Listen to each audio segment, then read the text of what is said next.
Hey drummers, how's it going? It's Alan here from drumgrades.com, or should I say today, drumstheword.com. It's an absolute pleasure to be invited back by my dear old friend Rob to give you guys another exclusive free drum lesson today, covering Know Your Enemy by who else? Rage Against the Machine with Brad Wilk on drums. It's an absolute pleasure to be back with you guys. It's been, God, it must be over a year since I last had the honour of giving you guys a lesson on Drums the Word. Now, just before we get started, guys, please allow me to just do a little plug to my channel, drumgrades.com. And for any of you guys that don't know, what I do over there is I cover all of the Trinity Rockin' Pop and Trinity College drum grade syllabuses. So if that's something that you guys cover or you are interested in knowing a little bit more about, then come on over to drumgrades.com or visit us on YouTube, Instagram, Twitter, and all that good stuff to find out a little bit more. Now, just before we start, I need to let you guys know that if you look down in the description, you can get yourself a free PDF that Rob has beautifully written, 4 pages long, detailing all of the drum beats and fills in Know Your Enemy. So download that first so you can read along with me, and then let's get cracking. Now, the great thing with this song, guys, is that there's actually only about 6 different drum beats to learn. There's not really any fills as such, more sort of cymbal, stab, cymbal orchestrations, little phrases. So hopefully we can get through this one quite quickly. So you've got your PDF at the ready, guys. We all come in together on bar 1. And what Brad is doing is he is hitting the crash cymbal right in front of him with the bass drum on beat 1, very loud, as you can see from that double accent, and he's choking it. That's a really important thing. So we're going to hit on the 1, and then we're going to rest on beats 2, 3, and 4, the rest of bar 1. Here we go, after 4.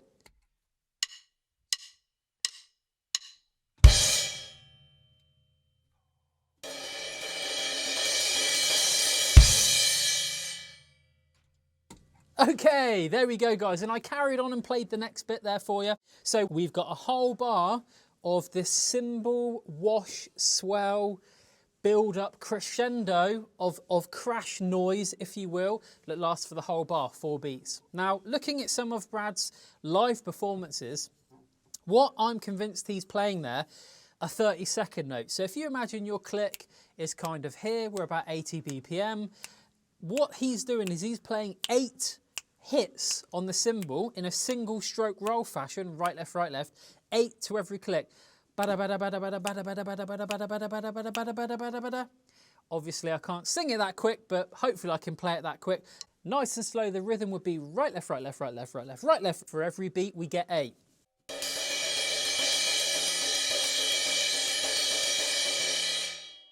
Okay, so it is quite quick, guys. You've got to have quite rapid single stroke rolls there to play it as Brad would play it in the song. But the great thing here is you don't really have to specifically play 30-second notes. If that's a little bit quick for you, there's a couple of other rhythms you can do that will also stay in time. You could go one sort of subdivision lower than that, and you could maybe play 16th note triplets. So now we're playing 6 to each click. Crash. So here we go. This is how that would sound. 3, 4.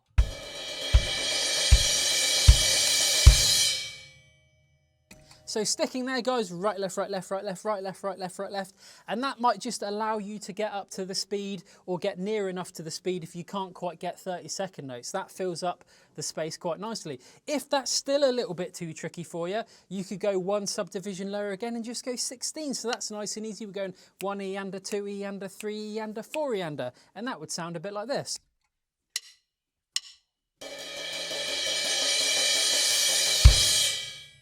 So that's nice and straightforward, isn't it? 1 E and a 2 E and a 3 and a 4 E and a. So all of those rhythms, whether you're doing 16s, 16th note triplets or 30-second notes, all of those are going to give you a really in-time cymbal swell, so the hands are kind of flowing in time. However, if that all doesn't work for you, the good news is, guys, you can really just make some noise on these crashes. You can speed up, you can slow down. We just want to create a wash of sound that lasts for that whole bar, that whole second bar. You can hear the guitar riff going on there to give you that structure. You just want to keep it going. So once we've done that, We're rolling all through that second bar, and then we're crashing and choking again on bar 3, on beat 1, okay, as you can see from the music. We then start our roll again a little bit earlier this time, on beat 4 of that third bar, and that roll continues all the way through the 4th bar for another 4 beats, okay, and that would be line 1 complete. So that second batch of roll, cymbal wash if you will, it's a little bit longer, it's 1 beat longer. So if you are attempting these 30-second notes, you've got to grit your teeth a little bit and get through that. Why don't we try the whole line with a nice 4-click counting. Here we go.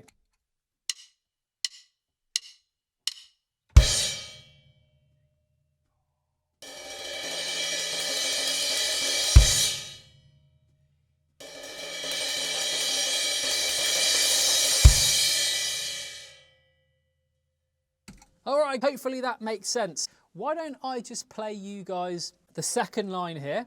The first 3 bars I'm going to play are exactly the same. The 4th bar, bar 8, has 1 slight bass drum variation at the end, so not too much of a big deal. Here we go. This is line 2, 4 bars. Here we go.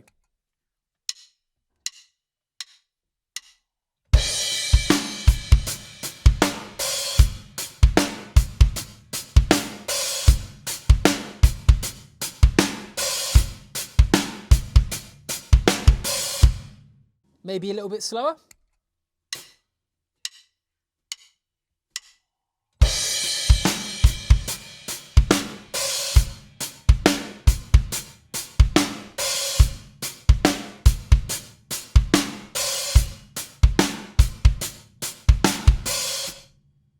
All right, let's break that down. So the first bar there, we've got bass drums on 1, the of 1, and of 2, and the of 3. So a few little bass drum syncopation ideas going on there. You guys can hopefully read that. Let's just break down the first bit of the pattern. 1 and a 2. And then the double is probably the trickiest bit of this beat. It goes on 2 So the very next hi-hat after we've hit our first snare, we're going to do a double bass drum, starting on the hat, but then the next bass on its own. 2 Okay, so why don't we link those 2 bits together? 1 and a 2 and a.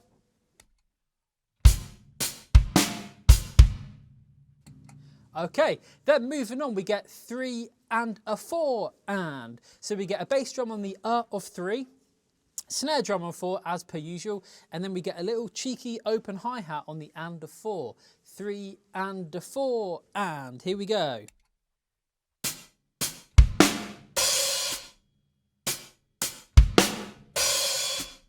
So both of those 2 halves linked together would sound like this, nice and slow.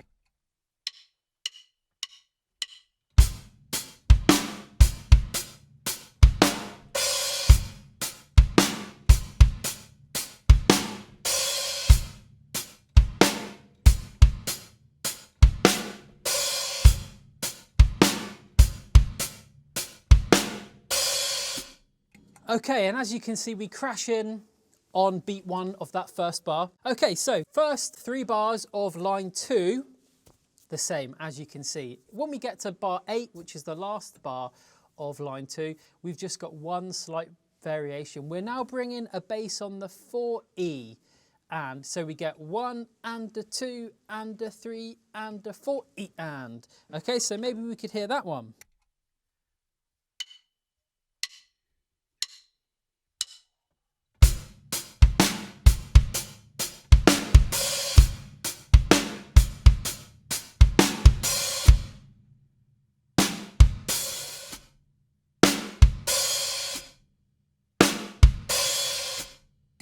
So, as Rob has very helpfully written in the intro, closed hi-hat, note, all 16th notes are slightly swung. So, typical Brad Wilk, he comes from this old school rock, funk, hip-hop background.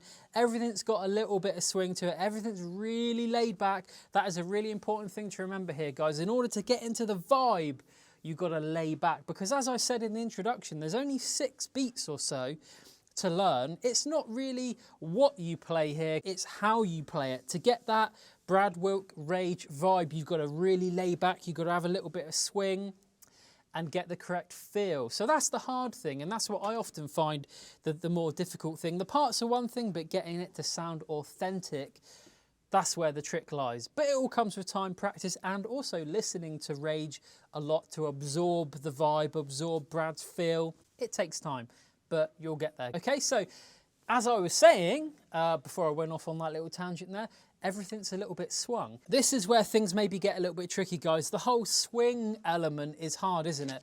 What you guys could always do is learn this straight first and then put it through that swing machine so we start to get the vibe right. Why don't I demonstrate it for you straight, and then we can see about swinging it after that. Here we go.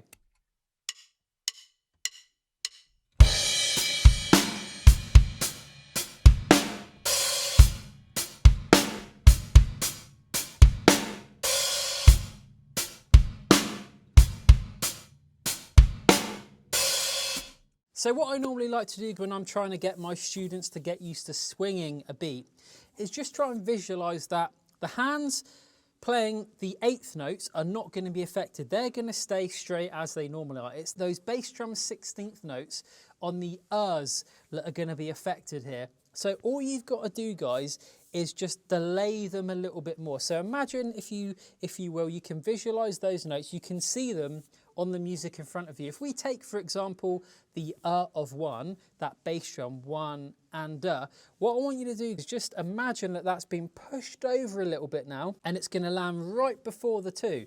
So rather than one and a two, it's now one and a two. One and a two. Likewise, the and the double bass on the two and rather than it being and where those double bass drums are fairly close together in normal 16th note fashion, and we're going to split them a bit. So now you could think of that on two being right before the three. Two, a three. Two, a three, rather than two, a three. Even, we need it more shuffly, skippy. If you guys have ever played like a blues jazz rhythm, one, a two, a three, a da, da, dum, da, da, da, da. This swingy vibe, this is what we need now, guys. One and a two, a three, and ba ba, bum, bum, bum, ba, ba, but. Sometimes learning to swing things can be a little bit tricky. I remember when I first used to go through those sorts of things and I couldn't get my head around it at all. But with a bit of time, patience and practice, you'll get there. Just jam along with me, see if you can get into the feel. Moving down into line 3, easy peasy. We just do the exact same thing again, more or less. However, what Brad is doing is in the second bar of line 3, he's bringing that extra bass drum again, the 4E. So you notice now it's one bar of the normal non-bass drum added version, then the 4E and version, then the normal version, and then the 4E and version again. Quick note on crashes as well, guys. Again, whereas in the second line, we crash at the start of the line and that's the only crash in those 4 bars on line 2.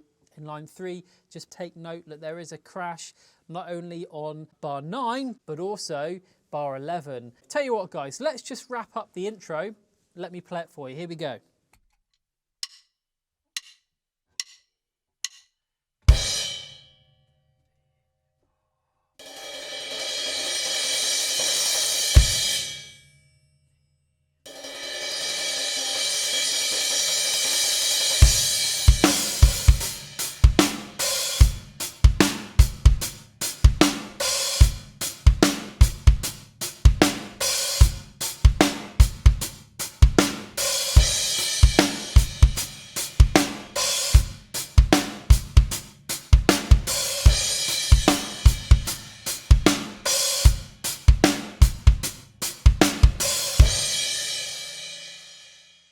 Tempo change here, 118. This is where the chorus comes in, the riff, Tom Morello. Yes, I can't sing, I know. So yes, we crash in again, but we leave this one open now, guys. Let the tempo be established by the guitars, lock into that feel. Crash, 2, 3, 4, 1, 2, 3, 4, 1, 2, 3, 4.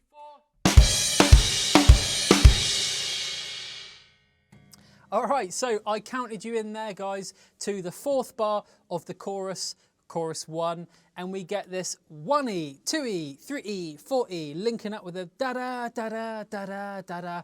with the rest of the band. We're playing that as a snare and a crash, a snare and a crash. I love to move between two crashes. You don't have to do that, but it sounds cool if you've got the crashes to do that. So maybe I could just slow that down and just describe that one more time. Here we go. I'll count you in 4.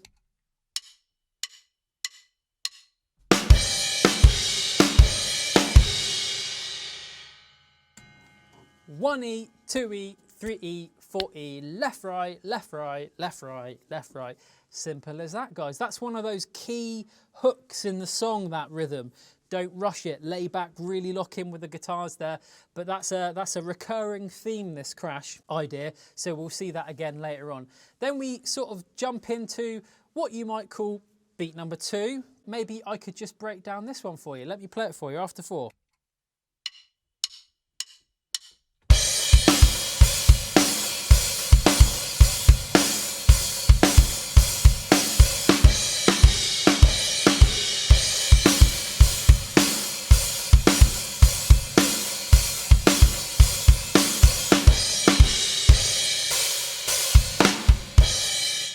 Alright guys, and where I got to there was verse number 1. You'll notice that I'm playing loose, trashy hi-hats now, picking up in the second line of chorus 1. It's a very straightforward beat really. We get 1 and a 2 E and 3 and 4. Let's hear the first half of the bar.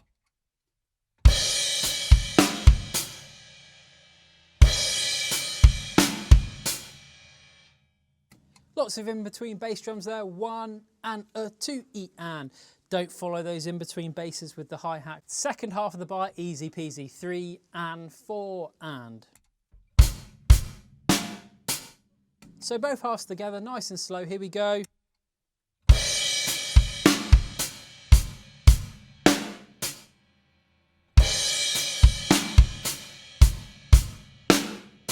Okay, so the next 2 bars on from this are exactly the same as what we just played, minus crash. Let's hear those 2.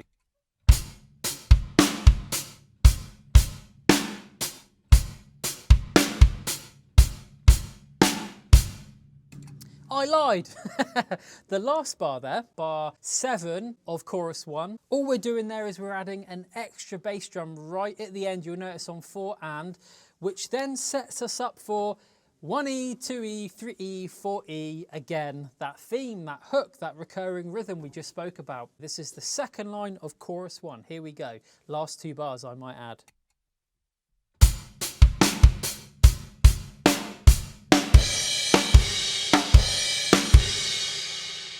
Then we go into the third line and we play the exact same rhythm again that we played above. Then we get to the 2/4 bar. You'll notice this is 4 bars along in that third line of chorus 1. We only do half of the bar now. Now we only get a chance to go 1E, 2E, so only 2 of them. Here we go.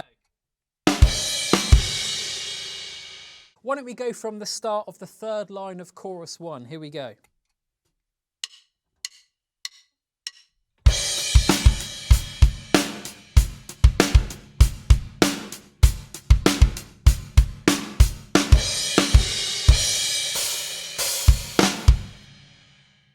So I just went ahead and played that last bar of chorus 1, which kind of sets up verse 1. So we've just done our 2/4 bar, 1E, 2E, and then we get this 1, 2, 3, and 4 and. Okay, so that's going to be a crash, hat, hat, bass, flam, bass.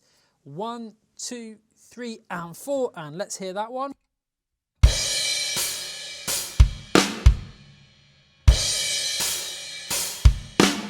So make sure you play all of that with trashy hi-hat. Guys, a couple of times there I was playing with tight hi-hat, but that whole section, that whole chorus section is with loose, trashy hi-hat. Should we hear the whole section once again? Here we go.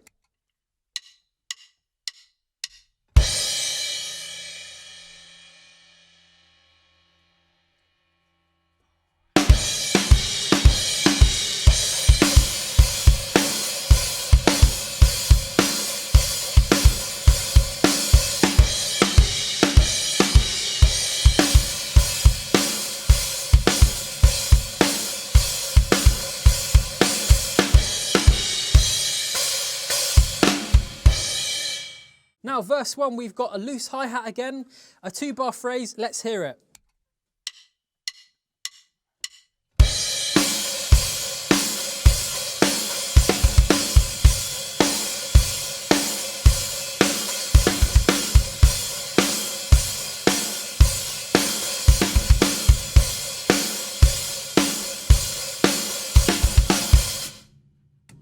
And what I did there is just played those 2 lines that finish off page 1. So what you can hear is a 2-bar phrase, very simple, straight 8 beat in the first bar, 1, 2, 3, 4. Second bar carries on in that same vein, 1, 2, then the tricky bit, 3 and a 4 and, 3 and a 4 and. We've almost got this paradiddle pattern, bass left, bass, bass, going between the kick and the snare there on 3 and a 4 and. That's the bit to get, guys. And I tell you what, if you've never played beats like this before, this is a great one to have in your drumming beat vocabulary, because you can just bust this one out with loads of different songs, loads of different applications for this particular rhythm here. So it's a good one to get. Let's hear that second bar of verse 1 isolated, guys, particularly the 3 and a 4 and. Here we go.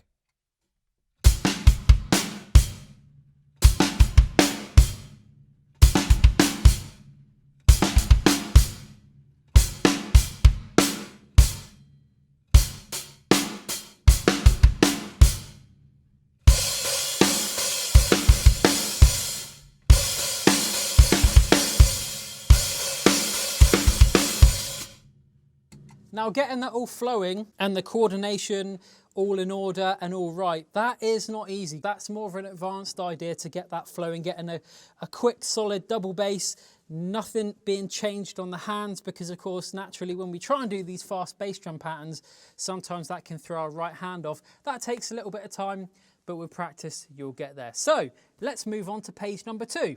So, page number 2, verse 1 continued. We do that same thing for another 2 phrases. This brings us down onto the second line of verse 1 continued. And guess what, guys? We do the exact same thing again for another 2 phrases. Then we come into the chorus number 2 this time. Everything exactly the same, guys. The only thing is that flam at the beginning. So that's a good thing here.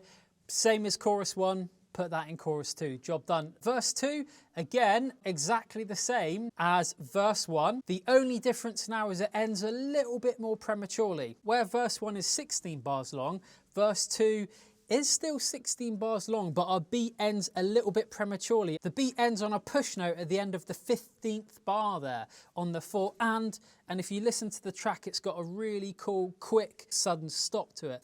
Listen to verse 2 of the song, you'll get the idea. Let's just hear this last pushed 4 and.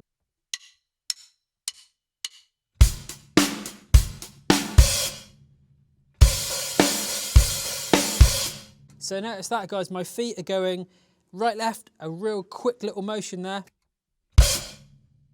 Okay, why don't we hear the whole bottom line of verse 2, page 2.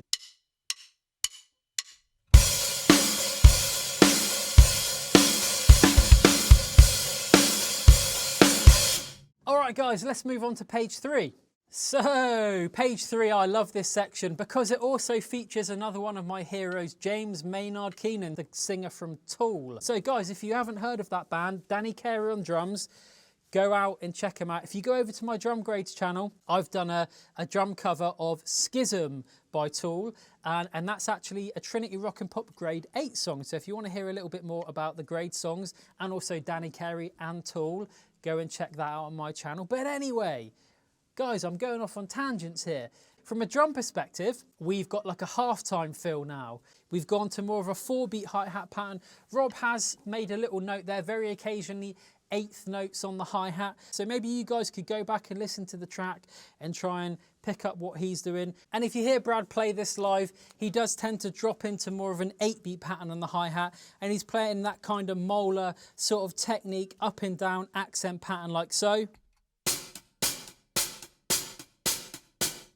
So that gives you more of that quarter note feel, but also that infilled 8-beat, just to keep it like flowing a little bit more. That's for more of an advanced idea. If you guys want to play it more as an 8-beat, just try and maintain that accent pattern so we get the right vibe. But the 4-beat, as Rob has written it, works great. So let's hear this first line. I'll break it down for you after that.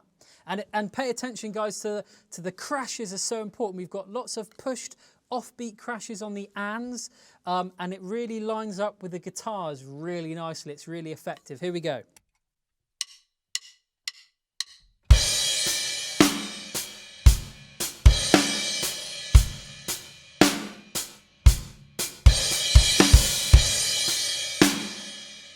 bar 1, very easy. 1, 2, 3, 4. Bar 2 is the first tricky bit. We've got a quick crash on the and of 2, followed by a quick snare on 3. 1, 2, and 3, 4. 1, 2, and 3, 4. Let's hear that one.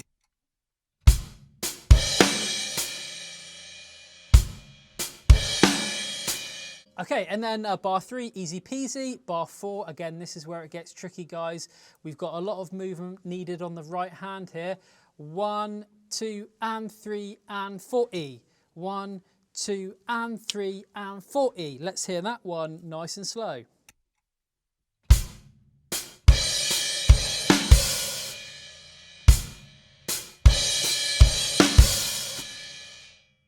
Now again, to my ear, that could quite easily be a China or another crash on 4E. So if you don't want to crash that hat, you can maybe try that. Let's hear that.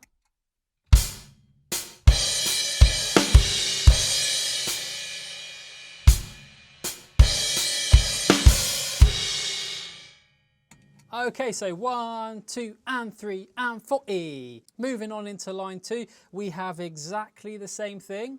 Nice, we like repetition. Moving on into line 3, we have almost the same thing, but it's this fourth bar of line 3 where things change ever so slightly. We've got another in-between snare drum, and this time the 4E really is written on the crash. So we get 1, 2, and 3E, and 4E. 1, 2, and 3E, and 4E. Let's hear this. This is bar 4 of line 3 of the bridge. Here we go.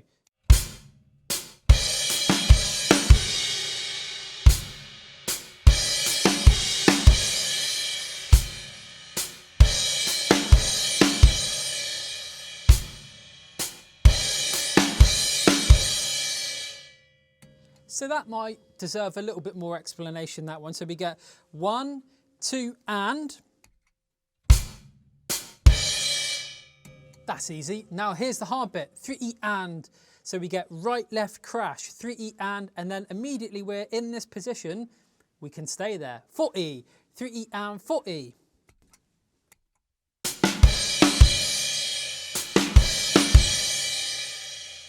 All right, guys, so let's hear that whole third line. Here we go.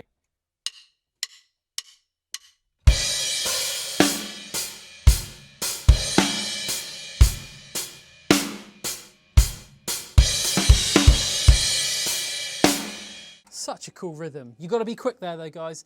Moving on into line 4. Again, exactly the same as what we played in the first and second line, so that's easy. We're into the guitar solo. We're over on the ride cymbal, but before we get that far, we crash at the start of the guitar solo, and that's where Maynard's giving it that big scream. Ah! Guess what we've got coming up?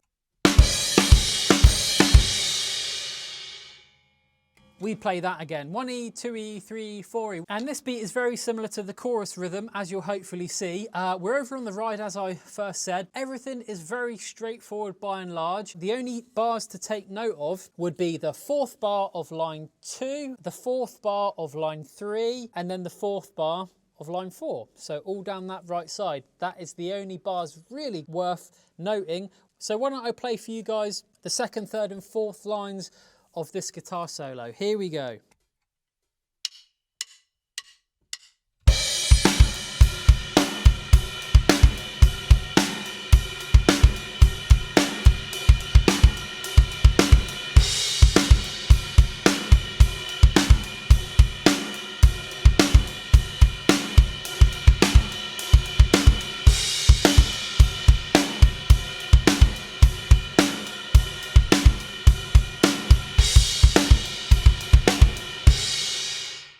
Oh, so some tricky things going on there.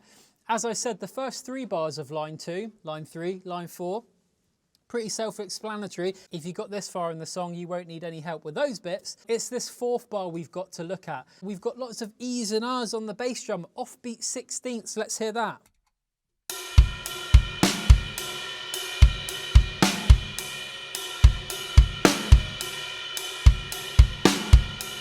got to have pretty good coordination between the right hand and the right foot there. It really links up nicely with the bass, those little syncopated bass drums, so it's really important you get that bit tight.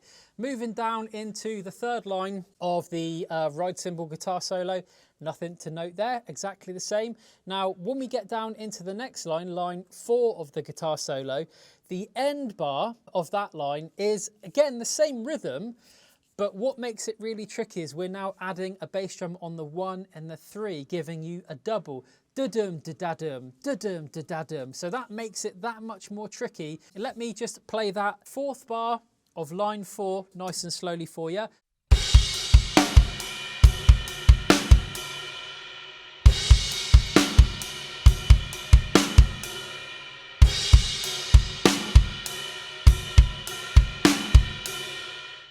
So maybe we could just hear that 4th line of the chorus, ride cymbal. Here we go.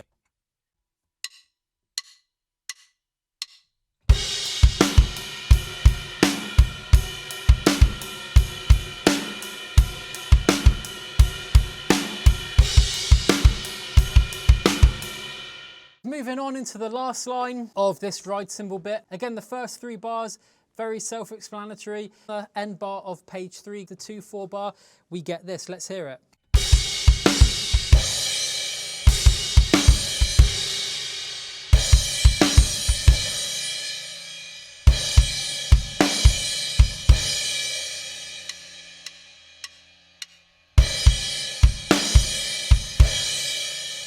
So it's all driven by the bass drum, that rhythm. Again, linking up with the bass guitar and guitar riff. Da-da-da-da-da-da-dum. Da-da-da-da-da-da-dum. Maybe let's just hear the kick and snare.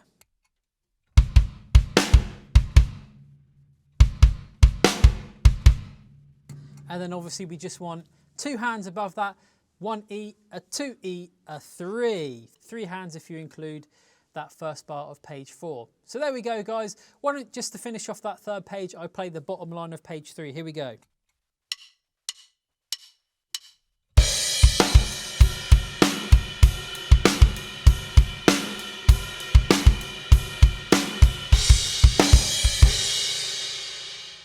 All right, guys, moving on into page 4. Allow me just to scroll down.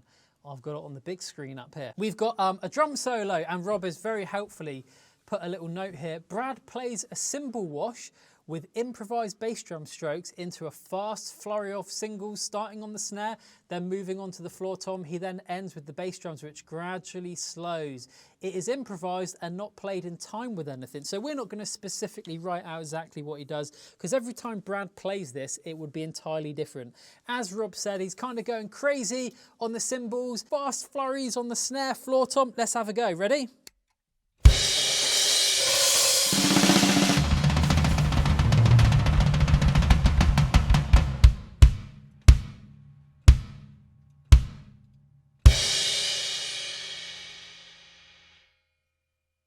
I have no idea if that was any good.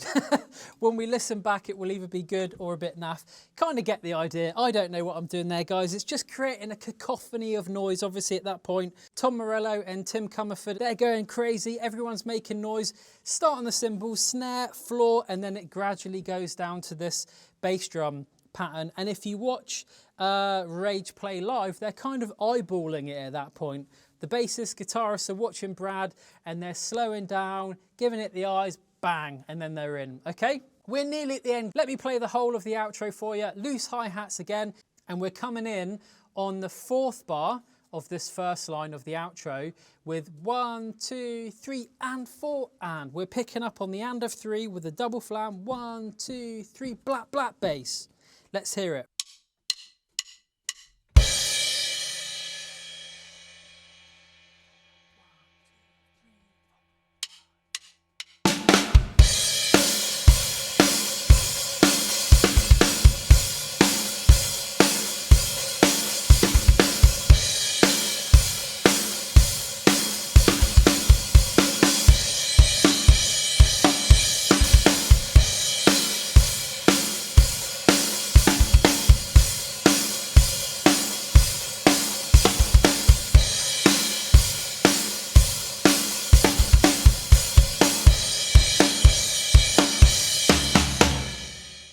good does that sound? So we're back to the verse beat, the 2-bar phrase with a little paradiddle type bass kick snare pattern. That's all good. Really what we need to take note of is in the 3rd line of the outro, but we're going to miss out the first 2 bars of that because that's easy, we know that. It's the last 2, the 3rd and 4th bars of line 3 of the outro. We've got these crash patterns moving on the ands in between and then some syncopated 16th basses at the end. A lot going on there. Let's break it down nice and slowly. Here we go.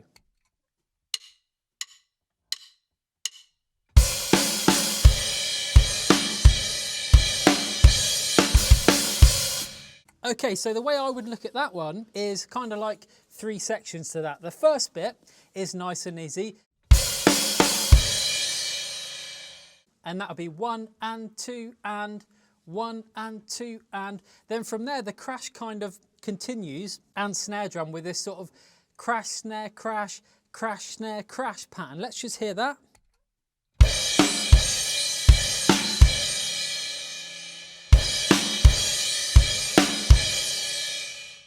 And 4 and 1 and 2 and so if we link those bits together we get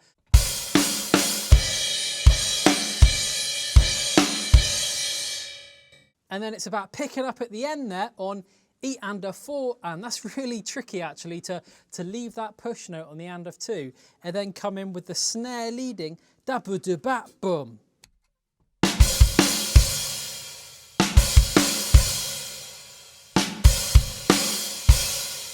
Tricky. Let's hear those 3rd and 4th bars of line 3 again all together.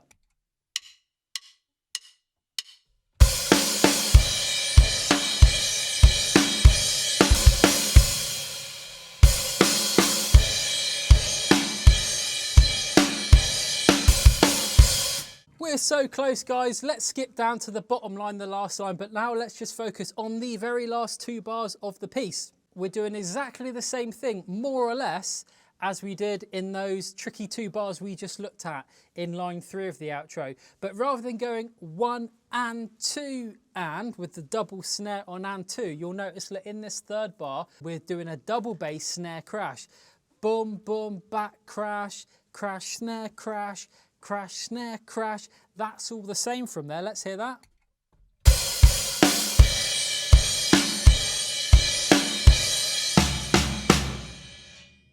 And then to finish, what could be easier? Really big and fat, floor tom and snare, and 4 and. Let's hear those last 2 bars again.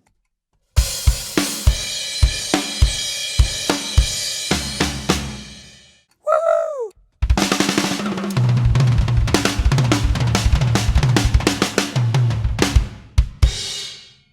We've done it, guys. We've done Know Your Enemy by Rage Against the Machine with Brad Wilk on drums. Brilliantly notated by our dear friend Rob from drumstheword.com. Again, guys, go down in the description and get your free PDF. Enjoy this lesson. Any questions, get hold of me or Rob and it will be a pleasure to answer any questions. Once more, I've been Alan from drumgrades.com. Please head over to the website, YouTube, Instagram, Facebook. Follow, like, subscribe, do all that stuff. Get in touch, ask me any questions you like. I want to do more lessons with Rob, so badger him to get me back in again, won't you guys? If you've enjoyed this, give it a thumbs up. And please visit drumstheword.com and Drums the Word YouTube, Facebook for more incredible free lessons like this. Anyway, guys, I'm exhausted. I'm sure you guys are too. Take care of yourself. All the best. Bye for now, guys. And I'll see you next time. Take care.